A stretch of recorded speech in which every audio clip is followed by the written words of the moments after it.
finished fixing this Whirlpool duet. It wasn't drying anymore. The igniter lights up and everything, is just a flame wasn't lighting up. But I ended up switching these two things right here. They both went bad. I switched them and it works now.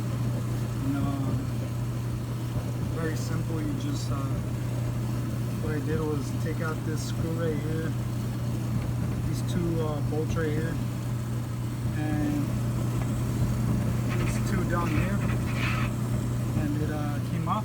It came off. You take them off and replace them.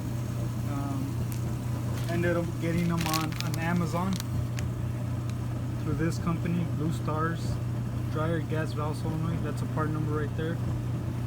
And easy fix. They were quoting me $45 just to inspect it without the parts and fixing it.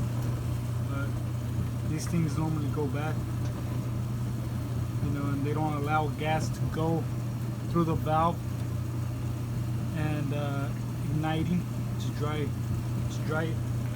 Sometimes it will work, sometimes it wouldn't, and then all of a sudden it just stopped working. And that's what I did.